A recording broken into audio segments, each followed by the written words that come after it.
Ito na nga yung pinakahihintay ng lahat ng magluluto na tayo ng crayfish. Ito na nga yung mga nasili ko na crayfish, puro ito lalaki dahil sila yung mas mabilis dumami at sila yung mas mabilis lumaki. Ang gagawing luto natin dito ay buttered garlic na crayfish. Ang una ay kailangan muna natin to silang hugasan. At para magawa yun is kailangan muna natin silang patulugin para hindi tayo makagat. Sa pagpapatulog ng mga crayfish is kailangan mo lang silang ilagay sa freezer o kaya sa icebox kasabay ng yelo. Sa ganitong proseso ay pagising nila ay kawali na. At pagkalipas ng 15 minutes ay ganito na ang kanilang itsura. Tulog na sila at pwede na silang brasan gamit yung toothbrush. Pagkatapos hugasan ay kailangan mo lang silang kunan ng poop string at mga paa para sure na malinis talaga. Pero yung iba tinatanggalan nila ng ulo. Sa pagtanggal ng poop string ay ganito lang ang gawin mo. Lisuon ra na nimo yung puwet din pagkatangtang na ay pwede na nimo na siya birahon o ginahinay. Same lang sa lobster dahil itong crayfish ay freshwater lobster. Pagkatapos nga inutusan ko lang tong kapatid ko na kumuha ng spring onions para magumpisa na kami magluto. O diba pretentious? Palihog kukuha ni sa actingan ba? Yung ating main ingredients nito ay butter at garlic lang. Damihan nyo ng butter at garlic para masarap. Inuna namin itong butter pagkatapos luya, garlic, tapos mekos-mekos mo lang ng sakto lang.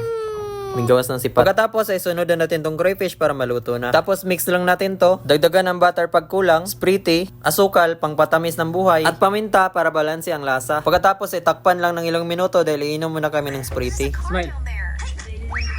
Luto na ng ating crayfish, tikman lang natin.